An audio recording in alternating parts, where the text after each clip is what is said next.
I'm lying here in room 4G at Peterborough City Hospital on a substantial amount of painkillers. The bones in my left arm have been reset and put into a cast, and now I am staring up at the ceiling, contemplating why it is that I risked my life to find out what happened to a few stolen chairs. Maybe the people of Goose Lake are right about me. Maybe I am a cityite. I think about the first time I ever stole something.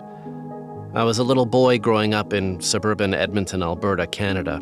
My Aunt Elaine was babysitting me, and I spent most of the day playing dinky cars with my cousin Oscar. As I was being picked up by my mother, I turned to say goodbye to Auntie Elaine, but instead of saying goodbye, I said, "I don't have a dinky car in my boot." I guess I wasn't cut out for stealing.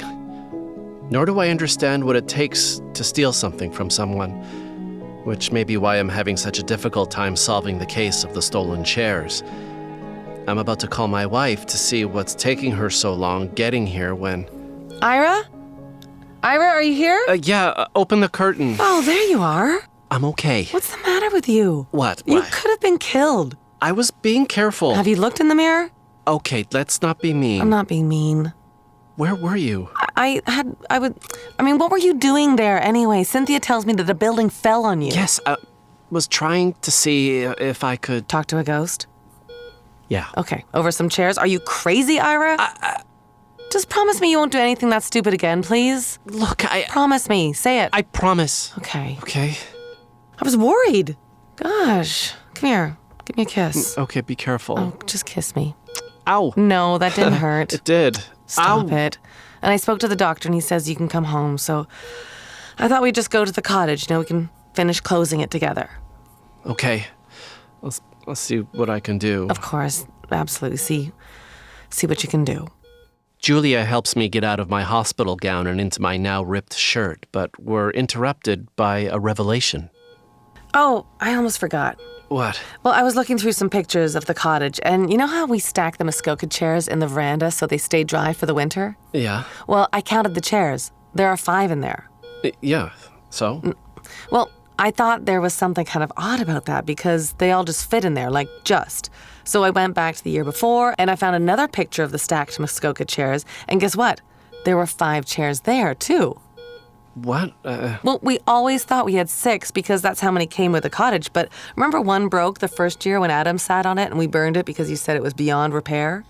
Wait, so what are you saying? That our Muskoka chair wasn't stolen? Yeah, it wasn't stolen because it never existed. We only had 5, and we still have 5, so that's great, right? I guess. Well, come on, you should be happy. But what about the other chairs? No, they're still missing. Who knows what'll come of them, but the point is, we're not missing 3 chairs anymore, Ira. We're only missing the 2.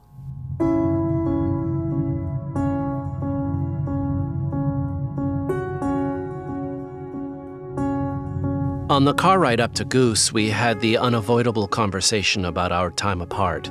We agreed to try and put the chair investigation aside so we can focus on each other, which I totally agree with.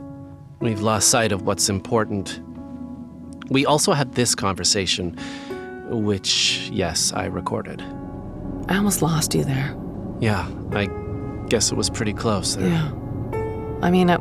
It wasn't your time. I do want you to go first, though. What? I think you should die first, Ira. That's not a nice thing to say to someone, I don't think. Think about it, sweetie. If I die first, you wouldn't be able to handle it. You'd fall to pieces. Look at you. I wasn't even gone a week and you nearly died. No, you should definitely go first. We round the corner of Goose Lake Road. The peaceful daytime calm of this place is in stark contrast to the literal house of horrors I experienced the night before. I noticed myself amid a small sigh of relief to be done with this whole chair thing. I couldn't believe how much I was fooling myself into thinking we were getting closer to finding the culprits, filling in the gaps of truth when there was nothing to fill it in with. Until...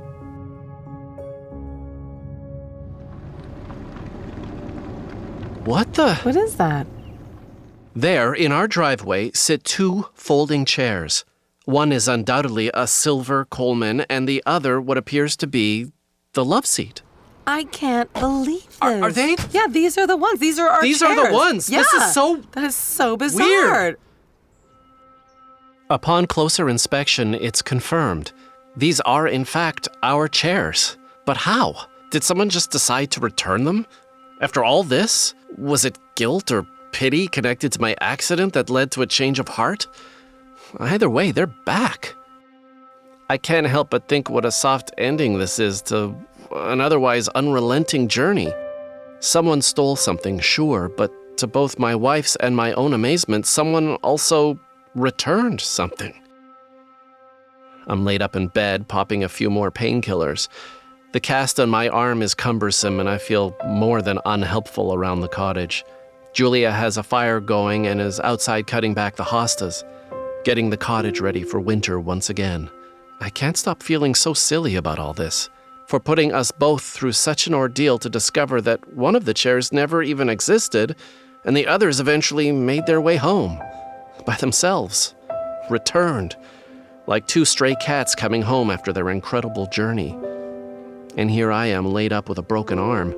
What for? And what about our neighbors? Irreparable damage has been done. We may never speak to many of them again. I decide to get myself out of bed and try to help out.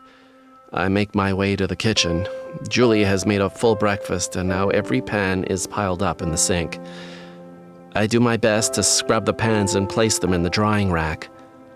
I realize I will have to learn to do everything with one arm, at least for a month or so while the stupid bone sets.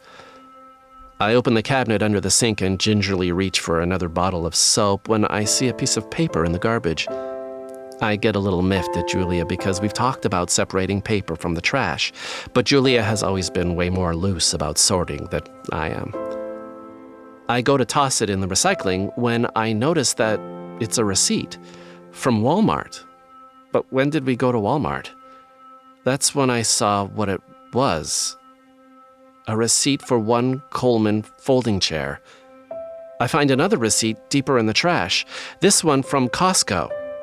One zero-gravity love seat, dated today, before she came to the hospital, why she was late in arriving. Her plan was to plant them, scuff them up a bit and let me discover them returned. But why? I find myself actually angry. I glance over to the picture window and Julia happens to be there. She turns and catches me looking at her. She's standing there with a rake, like the lady in the American Gothic painting, but in this version, there's no forlorn look. She's grinning ear to ear. She's just standing there and smiling. And then my anger is gone. Do I tell her that I know? There's so much love in that look. What did I do to deserve that look? I now know why she did it.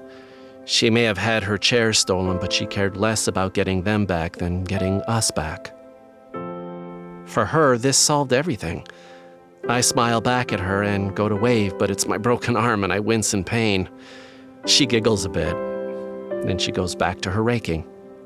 I sit in front of the fireplace and lose myself in the dance of the glowing embers. I toss in the receipts, and the evidence only takes a few seconds to vanish. I make a couple of hot chocolates, put on my coat, and join Julia outside. I lead her down to the dock and see that it's snowing again.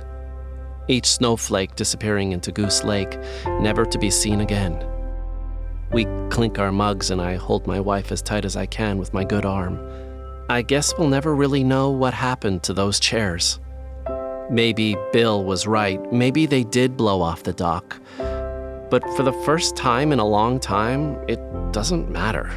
I think about what Cynthia said about Nancy's last words. I will always be with you no matter what. I kiss Julia gently on her soft, cold nose. We look out onto the lake together and see the loons flying away, heading south for the winter. At the end of the day, I can come to terms with the fact that maybe someone stole something here. But I will never let go of what they gave us in return.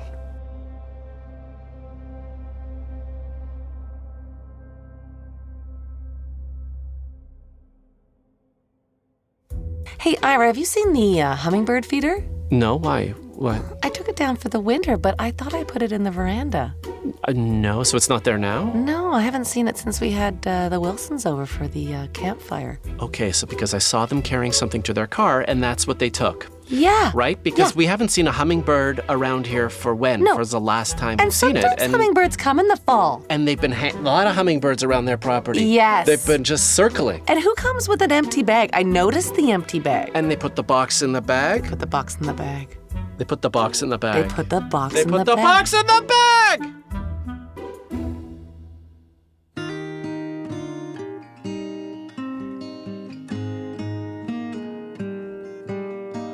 When I was on my knees, singing my worried song, 'cause you died. Someone Stole Something is produced, written, and performed by Naomi Snieckus and Matt Baram, with the help of Leo Hicks, Spencer Hall, and the team at Apollo Studios in Toronto. Thanks in this episode to Ron Sexsmith. Go to baramandnaomi.com to listen to all of our podcasts, including the Baram and Snieckus podcast, and for all of our upcoming live dates.